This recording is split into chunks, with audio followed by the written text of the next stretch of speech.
23 వచనం వరకు మనం ధ్యానం చేసాం గతంలో. 24 నుంచి ఇప్పుడు మనం చదువుకుందాం. 24 నుంచి 28 వరకు కేవలం 4 వచనాలు ఈరోజు మనం ధ్యానం చేసుకుందాం. చదువుదామా? అందరం బైబిల్ ఉన్న వారు తీద్దాం, అందరం చదువుదాం. అలెగ్జాంద్రియా వాడైన అపోల్లో అను ఒక యూదుడు ఎఫెసునకు వచ్చెను. అతడు విద్వాంసుడును లేఖనముల యందు ప్రవీణుడై ఉండెను. అతడు ప్రభువు మార్గము విషయమై ఉపదేశము పొంది తన ఆత్మయందు తీవ్రపడి యోహాను బాప్తిస్మం మాత్రమే తెలుసుకునిన వాడైనను యేసును గూర్చిన సంగతులు వివరముగా చెప్పి బోధించుచు సమాజ మందిరములో ధైర్యముగా మాట్లాడనారంభించెను. ప్రిస్కిల్లా అకులయు విని అతన్ని చేర్చుకొని దేవుని మార్గము మరి పూర్తిగా అతనికి విశదపరిచి తరువాత అతడు అకయకు పోదలిచినప్పుడు అతనిని చేర్చుకొనవలనని సహోదరుల ప్రోత్సాహపరచుచు అక్కడి శిష్యులకు వ్రాసిరి. అతడక్కడికి వచ్చి కృపచేత విశ్వసించిన వారికి చాలా సహాయము చేసెను. యేసే క్రీస్తు అని లేఖనముల ద్వారా అతడు దృష్టాంతపరిచి యూదుల వాదమును బహిరంగముగాను గట్టిగాను ఖండించుచు వచ్చెను. హల్లెలూయా. ఇక్కడ మనం ఇప్పుడు దాకా ధ్యానించిన దానికంటే ఇక్కడ మరొక వ్యక్తిని మనం చూస్తున్నాం. ఆయన పేరు అపోల్లో. ఏం పేరు? అపోలో కాదు, అపోల్లో. ఆయన ఎక్కడ వాడు అనేది మనం ఇక్కడ చూస్తే అలెగ్జాంద్రియా వాడు. ఎక్కడ ఆయన ఊరు? అలెగ్జాంద్రియా. ఆయన ఒక యూదుడు. అంతేకాదు గొప్ప పండితుడు. యూదుడు కాబట్టి యూదులు ఖచ్చితంగా ధర్మశాస్త్రాన్ని చదవాలి లేదా వినాలి. ఈయన చదవటం వినటమే కాదు, లేఖనముల యందు ప్రావీణ్యత అంటే అన్నీ అర్థం చేసుకున్న వ్యక్తిగా ఉన్నాడు. ఈయన ఎక్కడికి వస్తున్నాడని చెబుతున్నా చూడండి. ఎఫెసుకు వచ్చాడంట. ఆయన ఎఫెసుకు వచ్చాడు. ఎక్కడి నుంచి వచ్చాడు? అలెగ్జాంద్రియాలో ఉంటాడు ఈయన. అలెగ్జాంద్రియా నుంచి ఎఫెసుకు వస్తున్నాడు. మరి అలెగ్జాంద్రియా నుంచి ఎఫెసుకు రావాలంటే ఇంచుమించుగా 700 కిలోమీటర్ల దూరం అక్కడి నుంచి. కానీ ఆయన ఆ తీవ్రత ఏంటంటే ఆయన తెలుసుకున్నవి, ఆయన నేర్చుకున్నవి, ఆయన గ్రహించినవి అనేక మందికి తెలియచేయాలి అనే వైరాగ్యం, ఆయన తీవ్రత. అందుకే అక్కడ వాక్యం చెబుతుంది కదా, తీవ్రత కలిగినవాడు, తపన కలిగినవాడు, దాహం కలిగినవాడు. మంచి నేను విన్నాను, ఆ మంచిని అనేక మందికి తెలియచేయాలి అనే ఒక ఆరాటం కలిగిన వ్యక్తి, ఆశ కలిగిన వ్యక్తి. ఈరోజు ఈ అపోల్లో గురించి మనం వింటున్నప్పుడు కొన్ని విషయాలు మనం నేర్చుకోవాలి. అపోల్లో యొక్క జీవితం గురించి కొన్ని విషయాలు మనం నేర్చుకోవాలి. ఇక్కడ అపోల్లో చాలా బలమైన పరిచర్య చేసిన వ్యక్తిగా ఉన్నాడు. అలెగ్జాంద్రియా అంటే మరి మీకు ఎంతమందికి అర్థమైందో నాకు తెలియదు, కానీ ఇది ఐగుప్తులో ఒక ప్రాంతం. అలెగ్జాంద్రియా అంటే ఐగుప్తులో ఒక ప్రాంతం. ఆ రెండు చదువుకున్న వాళ్ళందరికీ తెలిసిద్ది. ఆ గ్రేట్ అలెగ్జాండర్ అన్న తెలుసా మీకు? అంటే ప్రపంచాన్ని గెలవాలనుకున్నాడు, కొంతమేరకు గెలిచాడు. ఆయన అంత గెలుస్తూ ఓడించుకుంటూ వస్తున్నప్పుడు ఈ ఐరోపా మధ్యధర దానికి మధ్యలో ఒక ప్రాంతంలోకి వచ్చాడు. ఆ ప్రాంతంలో ఉంటున్నాడు.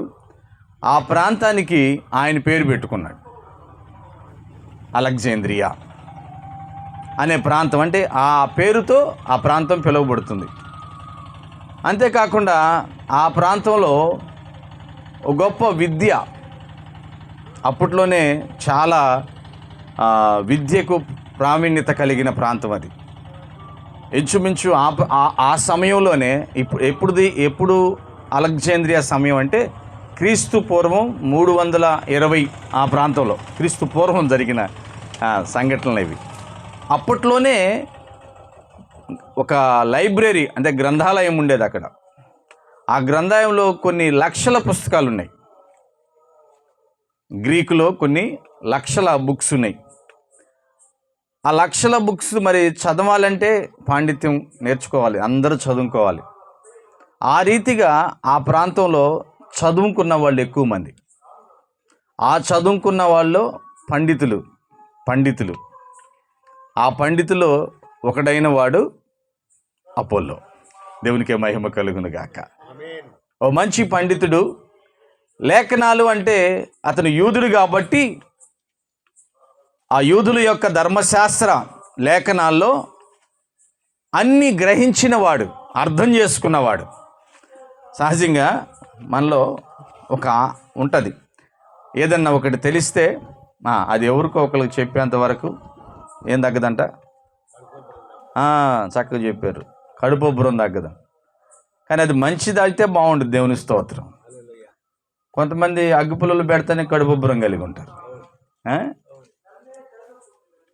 అడిదిటు ఇటుదటు. అలాంటిది కాదు ఈ అపోల్లోకి ఉంది. అపోల్లో యొక్క తీవ్రత ఏంటంటే యేసుక్రీస్తుని గురించిన లేఖనాల గురించిన దైవ జ్ఞానానికి గురించిన ఆ మంట అన్నమాట. హల్లెలూయా. అది అందరికీ చాటి చెప్పాలి, అందరికీ తెలియచేయాలని ఆయన ఉంటున్న అలెగ్జాంద్రియా ప్రాంతం నుంచి ఎఫెసుకు వచ్చాడంట ఆయన. దేవునికి మహిమ కలుగును గాక. మనమైతే మరి ఏ రీతిగా ఉన్నాము అపోల్లో గురించి మనం ధ్యానిస్తున్నప్పుడు ఇది అర్థం చేసుకోవాలి. నేను కలిగి ఉన్న క్రీస్తుని, నేను కలిగి ఉన్న రక్షకుడిని, నేను దీవించబడిన ఆ రక్షకుడైన యేసుక్రీస్తుని బట్టి కనీసం నా ఇంట్లో వారికైనా నేను చెప్పే తీవ్రత కలిగి ఉన్నానా? నా చుట్టుపక్కల ఉన్న బంధువులకైనా తెలియజేసే తీవ్రత కలిగి ఉన్నానా? అటువంటి ఆ ప్రశ్న ఈరోజు మనం వేసుకోవాలి. 700 కిలోమీటర్లు వెళ్తున్నాడు. 700 కిలోమీటర్ల తర్వాత ఉన్న ఎఫెస్కి వెళ్తున్నాడు ఈయన అపోల్లో. ప్రియ దేవుని బిడ్డలారా, చూడండి అక్కడ మాట. అలెగ్జాంద్రియా వాడైన అపోల్లోను ఒక యూదుడు ఎఫెసునకు వచ్చిన. అతడు విద్వాంసుడు అంటే పండితుడు అంటే ఏమంటారు, పిహెచ్డి చేసినవాడు, డాక్టరేట్ చేసినవాడు. హల్లెలూయా. నేర్చుకోవటం కాదు, నేర్చుకున్న దాన్ని చెప్పాలి అనే తపన కలిగిన వ్యక్తి. అంతేకాకుండా లేఖనముల యందు ప్రవీణుడై ఉండెను. అతడు ప్రభు మార్గం విషయమై ఉపదేశము పొంది తన ఆత్మయందు తీవ్రపడి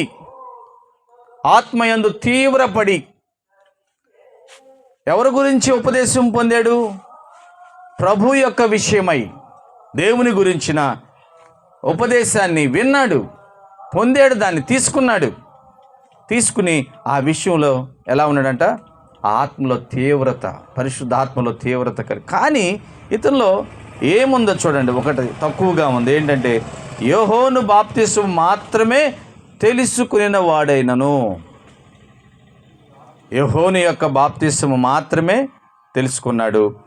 యోహోనును గుర్చిన సంగతులు, యేసును గుర్చిన సంగతులు వివరముగా చెప్పి బోధించుచు సమాజ మందిరములో ధైర్యముగా మాటలాడనారంభించెను. అని బాగానే ఉన్నాయి. ఈయన బాప్తిస్మం విషయంలో యోహోను యొక్క బాప్తిస్మము అని యేసును గురించి చక్కటి విషయాలు, యేసుక్రీస్తుని గురించి శుభవార్త తెలియచేయటంలో చాలా ఆతృతపడి కలిగి ఉన్నాడు. మరి మీరు ఈ సమయంలో అర్థం చేసుకోవాలి, యోహోను యొక్క బాప్తిస్మం ఏంటి చూద్దామా ఒకసారి. యోహోను యొక్క బాప్తిస్మం ఏంటో చూద్దామా ఒకసారి. చూడండి మత్తయి సువార్త 3వ అధ్యాయం. మత్తయి సువార్త 3వ అధ్యాయం 5 నుంచి 7 వచనాలు ఎవరైనా చదవండి. 5 నుంచి 7 వచనాలు. మత్తయి సువార్త 3వ అధ్యాయము 5 నుంచి 7 వచనాలు. ఆ సమయమున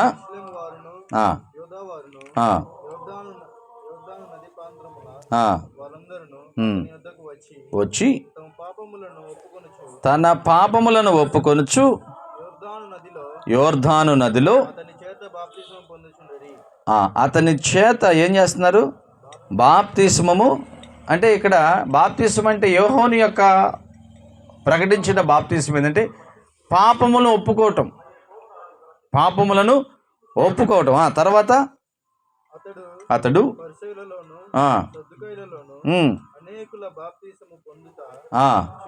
చూచి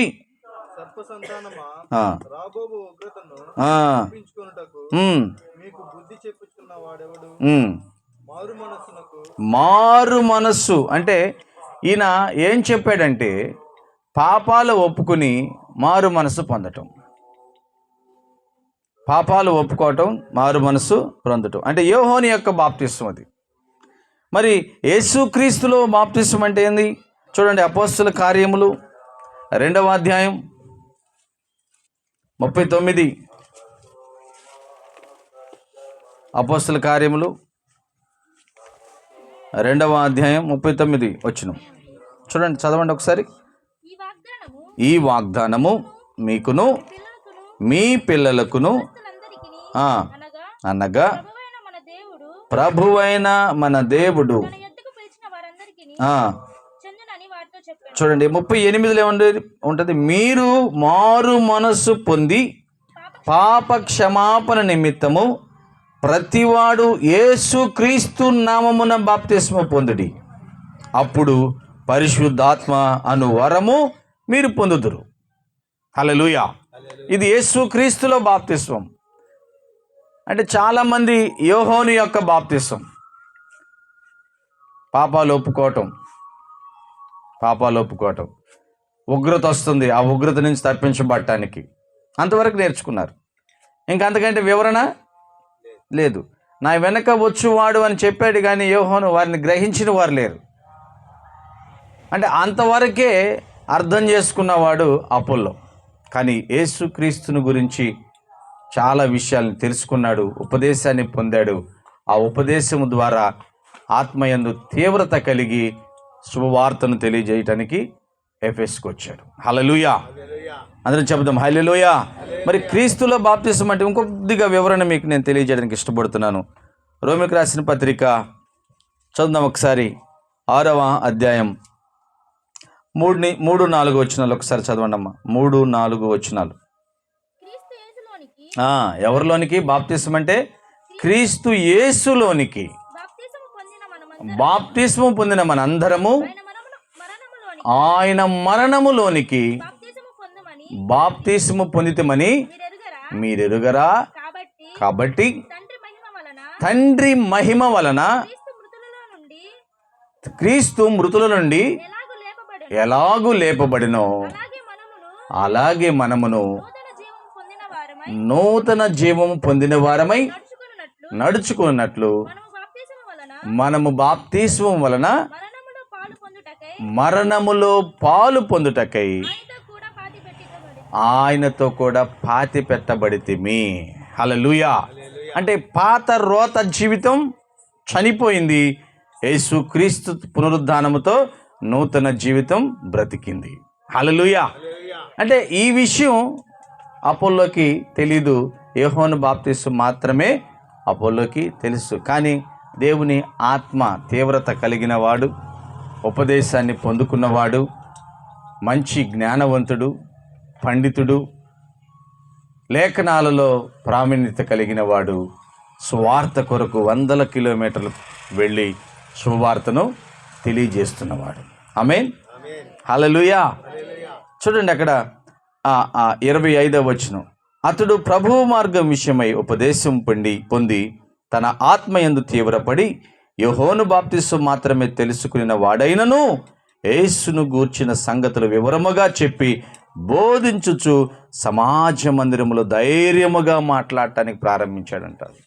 సమాజ మందిరాల్లోకి వెళ్తున్నాడు, ధైర్యముగా లేఖనాలు తీసి యేసే క్రీస్తుని చెప్పడానికి ప్రయత్నం చేస్తున్నాడు, చెబుతూ ఉన్నాడు. మరి ఇట్టు ఈ విధంగా బోధిస్తున్న ఈ అపోల్లో ఎవరికి తెలిసిందంటే ఈ అపోలో గురించి చూడండి, 26వ వచనం. ప్రిస్కిల్లా అకులయు విని అతన్ని చేర్చుకుని దేవుని మార్గం మరి పూర్తిగా అతనికి విశదపరచిరి. ఎవరు వీళ్ళు? అకుల, ప్రిస్కిల్లా. తెలుసా మీరు? మనం ఈ 18వ అధ్యాయం ప్రారంభంలో వీరి గురించి మనం ధ్యానం చేసాం. రోమా నుండి వచ్చిన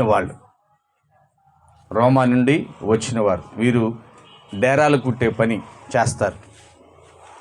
దేవుని యందు విశ్వాసం కలిగిన దంపతులు, భార్యాభర్తలు వీళ్ళు. పౌలు కూడా అక్కడికి వచ్చినప్పుడు పౌలుని వాళ్ళు చేర్చుకున్నారు.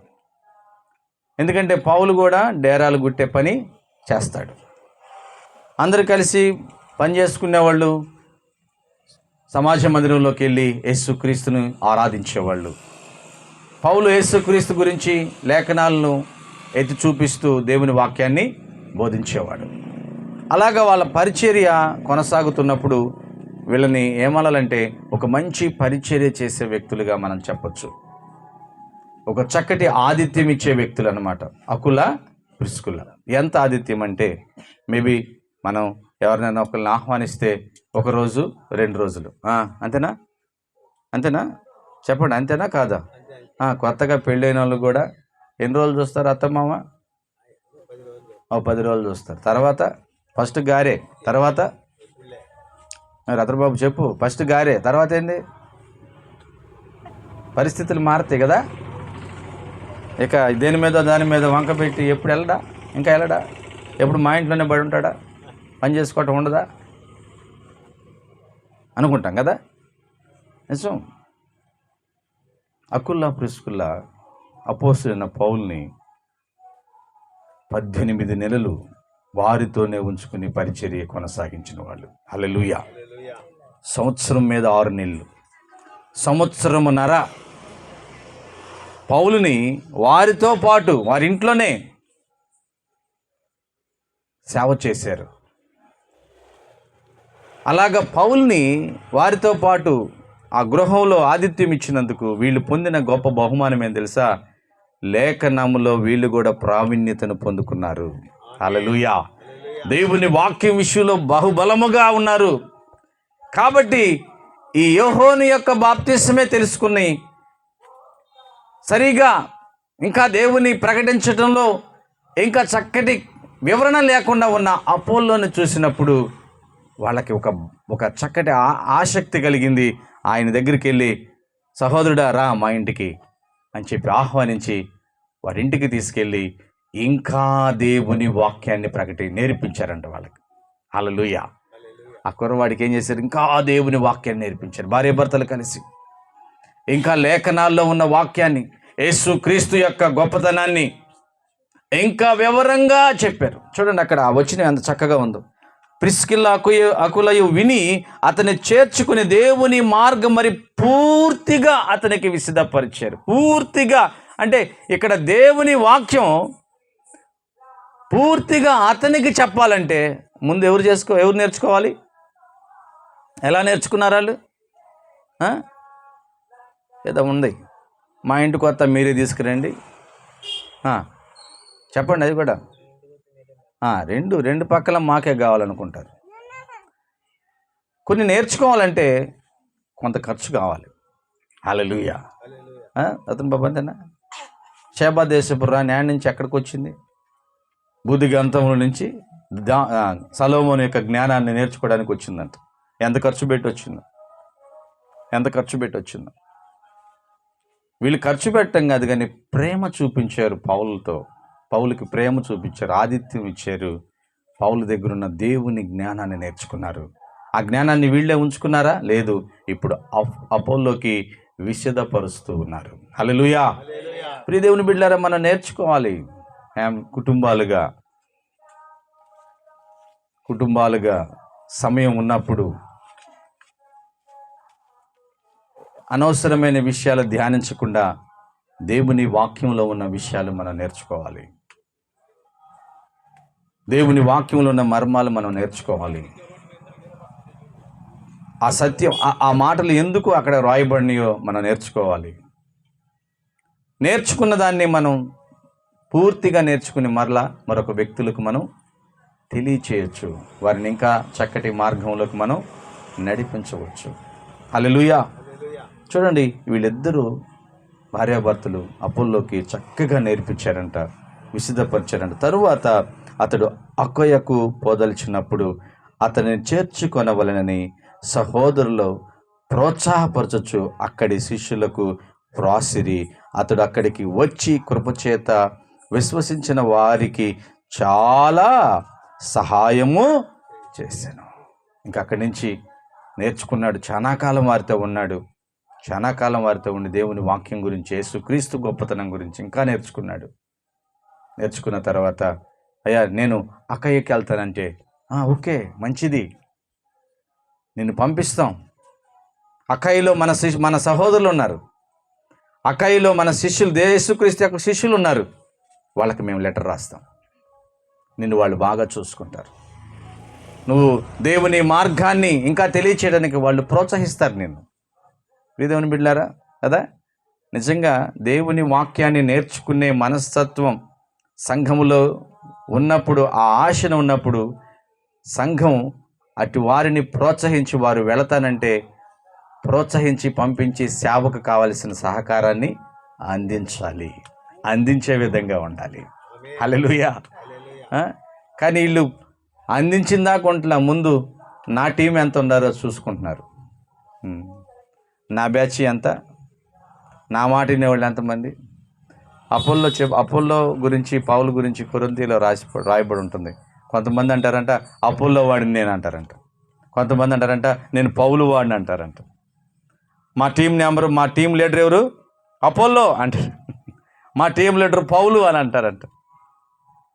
ఇంకొకళ్ళు నేను కేఫా టీం అంటున్నారంట. మొదటి కొరింథీయులకు రాసిన పత్రిక 1వ అధ్యాయం 12 నుంచి ఉంటుంది. నేను కేఫా టీం అంటారు, అంటే పేతురు యొక్క టీం. సంఘాల్లో ఇట్లా టీమ్స్ విభాగం వచ్చేస్తుంది. అంటే నేర్చుకున్న వాళ్ళు అలాగా ఉండకూడదు, సహోదరులు అలాగా విభేదాలుగా ఉండకూడదు. చక్కగా నేర్చుకుని పరిశుద్ధాత్మ ప్రేరణతో వెళ్ళాలనుకున్నప్పుడు సంఘము ఆ ప్రేరణను అర్థం చేసుకుని పంపించే సంఘంగా ఉంటుంది. ఆమేన్. అందుకే ఆ కొరింథీయులకు రాసిన పత్రిక 3వ అధ్యాయంలో చెప్తా ఉంటాడు, అపోల్లో ఎవడు, పౌలు ఎవడు. అపోల్లో ఒకవేళ పౌలు విత్తనం నాటితే అపోల్లో వచ్చి నీళ్ళు పోసాడేమో, విత్తనం నాటినా నీళ్లు పోసినా అసలు దాంట్లో నుంచి జీవాన్ని, వృద్ధిని కలుగు చేసేది ఎవరు? ప్రభువైన యేసుక్రీస్తే కదా. హల్లెలూయా. విత్తనం నాటిన వాడు, నీళ్లు పోసేవాడు జీతం తీసుకుంటాడు, కష్టపడుతున్నారు కాబట్టి. అసలు దాంట్లోకి జీవాన్ని తీసుకొచ్చి అది ఎదగటానికి, మొక్క రావడానికి సహాయం చేసేది ఎవరు? జీవాధిపతి అయిన దేవుడే కదా. ఆమేన్. హల్లెలూయా. మరి ఎక్కడెందుకు విభేదాలు? నేను కష్టపడ్డాను, ఈ విభేదాలు ఎందుకు? అసలు ఎదగ చేస్తుంది ఎవరు? దేవుడే. అకుల ప్రిస్కుల చక్కగా అతన్ని, అపోల్లోని సాగనంపారు. అక్కడ లెటర్ రాసి పంపించారు, సహోదరులు ఈ బిడ్డని మీరు ఇన్వైట్ చేయండి, స్వాగతించండి అన్నప్పుడు అతను అక్కడికి వెళ్ళినప్పుడు అక్కడ ఉన్న విశ్వాసులను చూసి ఇతను కూడా కృపతో నింపబడ్డాడంట. హల్లెలూయా. ఇతను ఇంకా బలాన్ని పొందుకున్నాడంట, ఆ ప్రోత్సాహాన్ని పొందుకున్నాడంట, ఇంకా దేవుని శక్తితో అధికంగా నింపబడ్డాడంట. నిజం ప్రియ దేవుని బిడ్డలారా, మనకు ప్రోత్సాహం ఉన్నప్పుడు ఇంకా అధికంగా మనం నింపబడతాం. మన నిరుత్సాహం ఉంటే, ఎవరన్నా పాట పాడుతుంటే ఏడుస్తూ ఉన్నారు అనుకో ఎదురు, ఎటుండిద్ది? పాట వచ్చిద్దా? రవికి తెలుసా బాధ పాపం.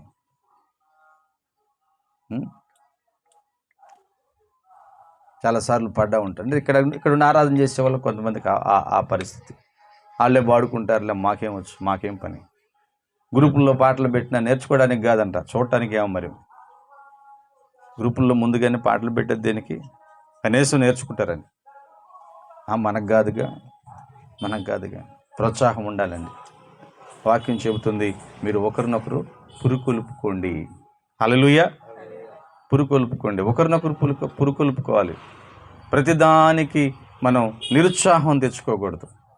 మీ అందరికి తెలిసిన స్టోరీ ఒకటి చెప్తాను, తెలుసా? అందరికీ తెలిసే ఉంటాయి ఇవి. ఒక భార్యాభర్తలు ఇద్దరు ఒక పెద్ద గాడిద మీద ఎక్కి వెళ్తున్నారంట. గాడిద మీద ఎక్కి భార్యాభర్తలు ఇద్దరు ప్రయాణం చేస్తున్నారు. రూత్ ఎదురొచ్చి దున్నపోతుల్లాగా ఉన్నారు, ఆ గాడిద మీద ఎక్కి వెళ్తున్నారు అందంట. ఇద్దరు కలిసి దున్నపోతుల్లాగా ఉన్నారు, గాడిద మీద ఎక్కి వెళ్తున్నారు. అంత బరువు ఏడమోసింది. ఒరే చిన్నపిల్ల చేత అనిపించుకున్నామని చెప్పి భర్త దిగేసి భార్యని ఎక్కించి తీసుకెళ్తున్నాడు. వెళ్తా ఉన్నాడు. భర్త దిగి నడుస్తున్నాడు, భార్యని ఎక్కించాడు. ఇంకొకళ్ళు ఎదురొచ్చారంట. ఇక మన తిమ్మతులు అంటాడు. ఎక్కొచ్చి భర్త అంటే గౌరవమే లేదు, మరి దొరసాన్ని కూర్చున్నట్టు కూర్చుంది అని అన్న. ఇది కూడా ఇబ్బందిగానే ఉంది. ఇది కూడా ఇబ్బందిగానే ఉంది. మరి ఇప్పుడు ఏం చేయాలి? మళ్ళా భార్యని దింపి మళ్ళీ భర్త ఎక్కాడంట. ఇంకా మళ్ళీ ఏదో కొద్దిగా ముందుకేందారు జాన్ వచ్చాడంట. జాన్ అంటున్నాడంట, ఇంక భార్యని ప్రేమించడం కూడా తెలియదు, వీడు దున్నపోతులాగా ఉన్నాడు, భార్యని నడిపించి భర్త వెళ్తున్నాడు అన్నాడు. అంటే ఏది చేసినా ఏది సమాజంలో నువ్వు ఏది చేయాలనుకున్నా ఏదో ఒక రూపంగా రాళ్ళు వేసేవాళ్ళు ఉంటారా ఉండరా? చెప్పలు గట్టిగా ఉంటారా ఉండరా? ఉంటానే ఉంటారు. మంచి అని నీ ఆత్మకు నడిపించినప్పుడు, వాక్యానుసారంగా ఉన్నప్పుడు మనం ముందుకే సాగాలి. హల్లెలూయా. వెనక్కి తిరగకూడదు, ముందుకే వెళ్ళాలి. అప్పుడే దేవుని సువార్త వెళ్ళిపోతుంది. ఒక విషయం అర్థం చేసుకోండి, ఈ అపోల్లో వచ్చేటప్పటికి, ఈ అపోల్లో ఎఫెస్కి వచ్చేటప్పటికి సువార్త ఐగుప్తులకు కూడా వెళ్ళి ఉంది. హల్లెలూయా. అలెగ్జాంద్రియా ప్రాంతం నుంచి బయటకు వచ్చాడు సువార్త ప్రకటించుకుంటా. అలెగ్జాంద్రియా ప్రాంతం నుంచి వాక్యం వింటున్న ప్రియ దేవుని బిడ్డలారా, మరి మనం ప్రోత్సాహం పొందుకోవాలంటే మొదట నువ్వు ప్రోత్సహించే వ్యక్తిగా మారాలి. ఆమేన్. అబద్ధాలు అవసరంలా. అందంగా ఉంటే అందంగా ఉన్నామని చెప్పడం, బాగా మాట్లాడితే బాగా మాట్లాడామని చెప్తాం. హల్లెలూయా. మరీ డబ్బాలు కొట్టద్దు. జాన్ మంచి ప్లేయర్ అండి, ఆటలాడతాడు కాబట్టి చెప్పండి, తప్పులేదు. అసలు ఆడినోడిని అట్లా మనం ప్రోత్సహించాలి. నువ్వు బాగా పాటలు పాడతావు, నువ్వు బాగా మాట్లాడగలవు. పౌలు అనర్గళంగా మాట్లాడతాడు. పౌలులాగా అనర్గళంగా వాక్చాతుర్యం కలిగిన వ్యక్తి అపోల్లో. దేవునికే మహిమ కలుగును గాక. వాక్చాతుర్యం కలిగిన వ్యక్తి, చక్కగా మాట్లాడగలడు. చాలామందికి మాట్లాడే వరం ఉంటుంది తెలుసా మీలో? బాగా మాట్లాడతారు. కొంతమందికి దేవుడు ఆ వరం ఇవ్వలే. ఉన్న దానిలో నుంచి మనం ముందుకు సాగాలి. నిరుత్సాహపడబాకండి ఎప్పుడు. హల్లెలూయా. నువ్వు నిరుత్సాహపడకుండాలంటే ఎదుటి వారిని నువ్వు మొదటగా ప్రోత్సహించేవాడిగా మారాలి. ఆమేన్. నువ్వు ప్రోత్సహించడం నేర్చుకుంటే నీకు కూడా ప్రోత్సాహం అందుతుంది. చూడండి, చివరి వచనం చదువు మనం ముగించుకుందాం. యేసే క్రీస్తని లేఖనముల ద్వారా అతడు దృష్టాంతపరిచి యూదుల వాదమును బహిరంగముగాను గట్టిగాను ఖండించుచు వచ్చాడు. ఏం చేశాడు? యేసే క్రీస్తు, నిజమైన దేవుడు యేసే క్రీస్తు అని లేఖనాల్లో, ధర్మశాస్త్రములో ఏదైతే ఉందో దాన్ని విప్పి, కంటికి కనపడకుండా ఉన్న లేఖనాలను, అక్షరాలను బయటకు చూపించి బహిరంగముగా గట్టిగా వాదించి గెలిచి యేసయ్యను నమ్మండి. ఎందుకంటే అనేక మంది యూదులు యేసు ప్రవక్త అనుకున్నారు, యేసు రక్షకుడు అనుకోలేదు. యేసు ప్రవక్తే అని చెప్పి మనం గతం ఆదివారం ధ్యానం చేసాం. ఆయన చనిపోయాడు, ఆయన తిరిగి లేవలేదు, ఆయన శవాన్ని ఎవరో ఎత్తుకుపోయారని చెప్పి డబ్బులు తీసుకుని ఆ వార్తని బయటికి పంపించారు. కానీ యేసు చనిపోయి తిరిగి లేవకుండా లేదు, తిరిగి లేచాడు ఆయన. హల్లెలూయా. తిరిగి లేచాడు ఆయన. ఆయన సజీవుడు. ఆయన తిరిగి లేచాడు కాబట్టి మనము కూడా మరణమును, పాపమును, శాపమును జయించిన వారము. హల్లెలూయా.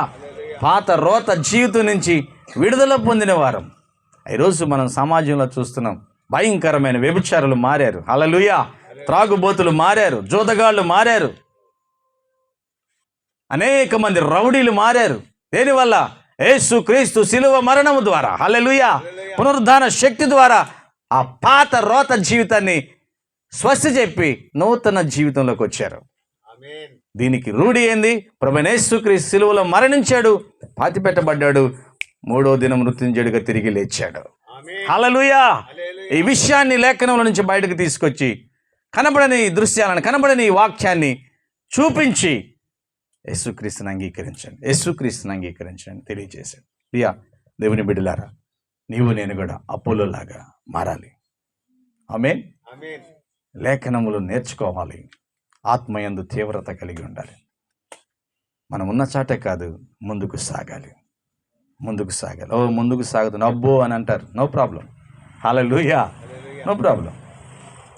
హేళన చేయబడ్డావా? అక్కడే నిన్ను దేవుడు ఒకానొక సమయంలో తల ఎత్తుకునేవాడిగా చేస్తాడు. ఆమేన్. ఎక్కడైతే అవమానం పొందామో, ఎక్కడైతే ఈ ఈ జీవితంలో ఈ వ్యక్తి మారడు అని అనిపించుకున్నామో, ఆ ప్రాంతంలోనే దేవుడు నిన్ను ఘనపరుస్తాడు. ఆమేన్. నా జీవితంలో చాలా అలాంటివే జరిగింది, మీ జీవితంలో కూడా అలాంటి జరుగుతాయి. ఎప్పుడంటే దేవుని మీద ఆసక్తులై ఆ తీవ్రత మీ జీవితంలోకి తీసుకున్నప్పుడు. ఇటు కృప ప్రభువైన యేసుక్రీస్తు వారు మనందరికీ కలుగు చేయనుగాక. ఆమేన్.